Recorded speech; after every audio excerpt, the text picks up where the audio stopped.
Hello, my name is Nick and welcome to the first video of my review channel. I'm going to start things up by reviewing the SheHulk TV series. I debated for weeks whether or not I was going to start up a channel to do these reviews. And just to let you know, I did used to review a number of movies between 2014 and 2017, and then I stopped. But given the state of the industry today, I decided to go forward with it again on a dedicated review channel. The problem with the movie and other entertainment industries today isn't just with the studios, but with Access Media, who only exist to push press releases, news leaks, and rumors, as well as uncritically promote products and intellectual properties. And that's not what mainstream outlets and reviewers should be doing.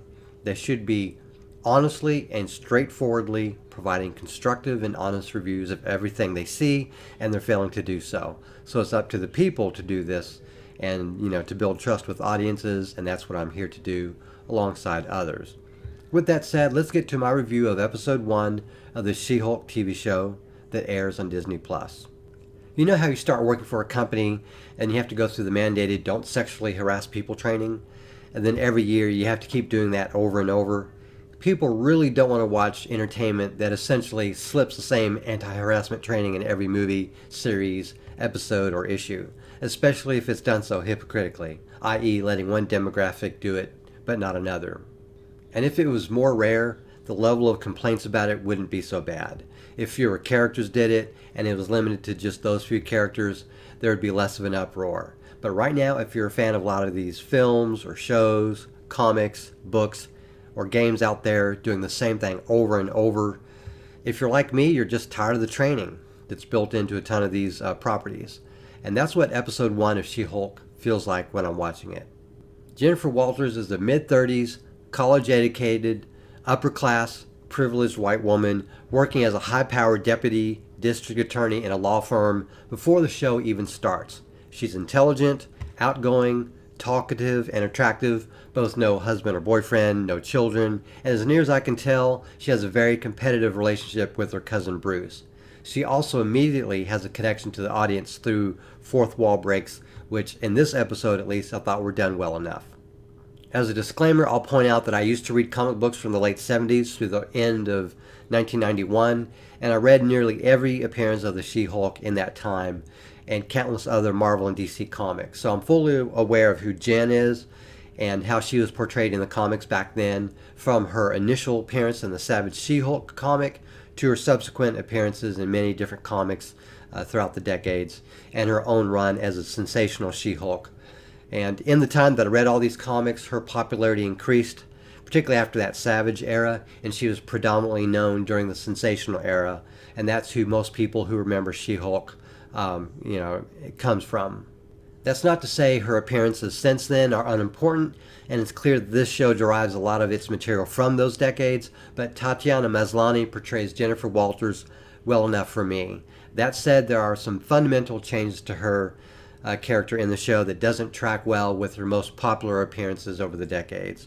For example, in the comics, her Jennifer Walters persona was one thing, and it was so much more in She-Hulk, as she was the She-Hulk character. And after her Savage run, she preferred to be in the She-Hulk form basically all the time, and for a number of years she couldn't even change back to her Jennifer Walters form.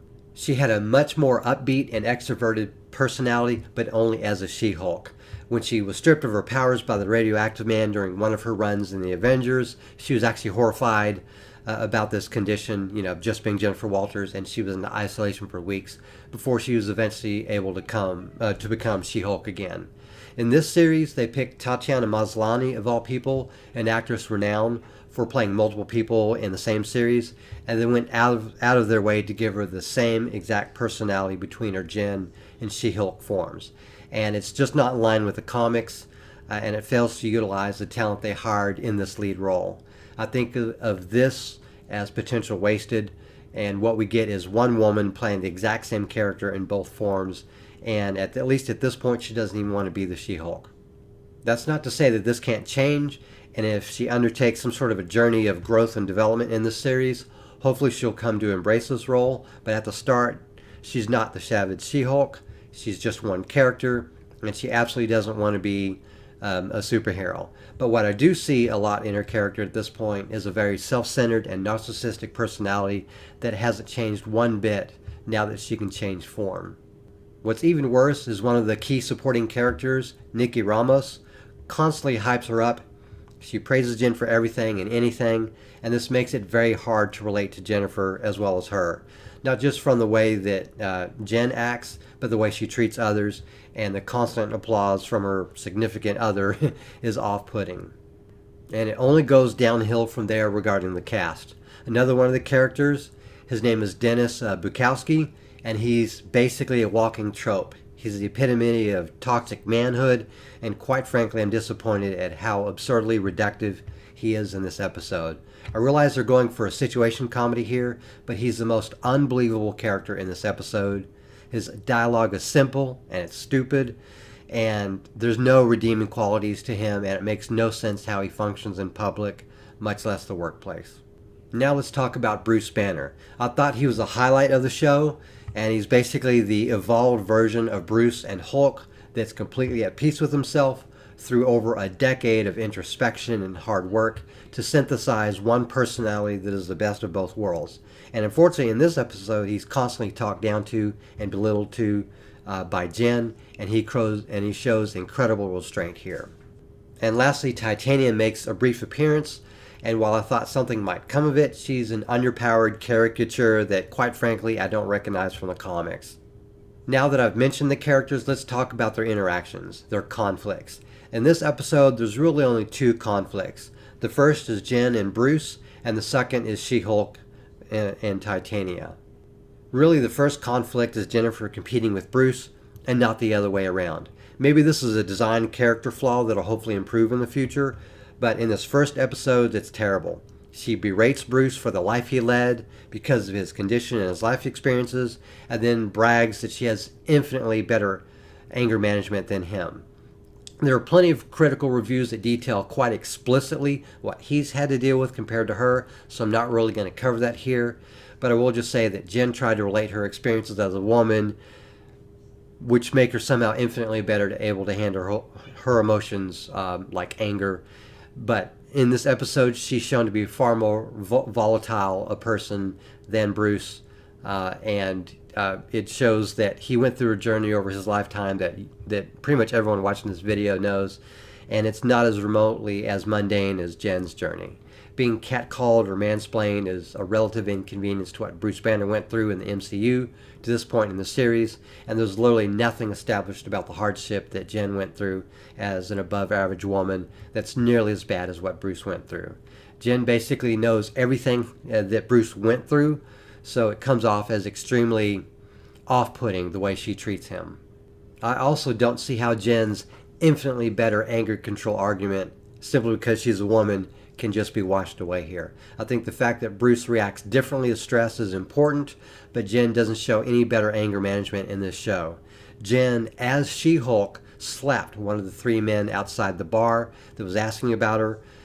If that one guy she slapped is still alive, he's probably recovering in an ICU somewhere.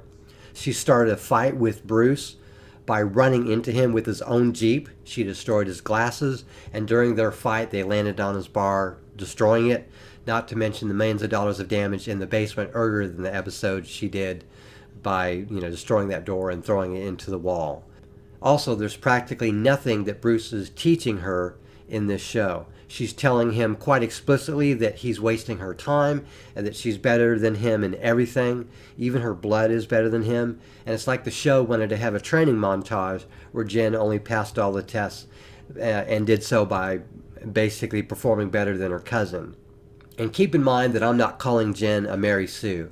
I'm saying she specifically doesn't have the challenges Bruce had, and she acts as if she's had a much harder life than him.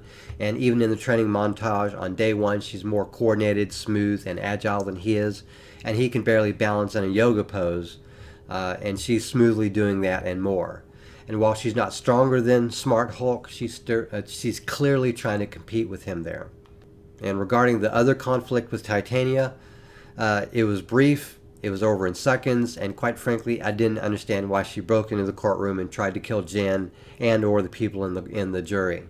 And ultimately she was no match at all, and I was just disappointed that there was nothing to this one scene.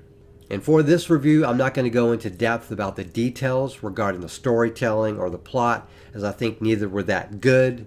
And I think they were largely overshadowed by the quality, the low quality of the characters. I think the settings used were interesting, from the law office to the Mexican bar and underground lab that Bruce had. But the courtroom scene towards the end, or at the end, I thought it was cringeworthy. It didn't look like it belonged in the rest of the show. There was no depth to the scene, and it was just there as a backdrop, as near as I can tell. There was nothing explained about it from the opening scene or in the closing argument section, and we're left to infer that it has some importance, but only by description. There were no details or arguments per se, and there was a throwaway line by the defense attorney that, as near as I can tell, was just filler. I see a lot of potential here, but it's wasted so far. This is just not a very deep show. It has the benefit of being in a very fleshed out world, you know, the Marvel Cinematic Universe, but there's no character development in this 30-minute episode. The Hulk is a fully fleshed out character from his previous appearances in the MCU, and Jen is a very one-dimensional character so far, and none of the side characters have any depth whatsoever, and given what I've seen, that's not going to change. I'll wrap up by talking about the video effects work. I thought the CGI was better than the initial trailer that I saw, but the She-Hulk's face looked very smoothed out. The rest of her body was fine, but the human mind, just as it's want to do by nature, focuses a lot on faces, you know, on frowns, on smiles, on facial expressions and movements, and it's just easier to spot issues there. I can forgive a lot if the rest of the product is good, and it's still better special effects than most things you'll see on the CW or the Sci-Fi Network, but I don't really buy excuses that the audiences are somehow misogynistic or want to own women's bodies just because they have an uncanny valley situation while watching the show. That does it for me for my video review of the first episode of this series. Not much happens beyond the origin story of Jen becoming the She-Hulk, and the characters are the weakest part of the show so far. I'm watching and reviewing this because She-Hulk was one of my favorite Marvel characters, and I want to see how she's treated in this show. That said, what I've seen so far, I'm not optimistic. I hope you liked the video. Please subscribe if you haven't already, as I have more reviews on the way. Thank you very much for watching, and have a great day.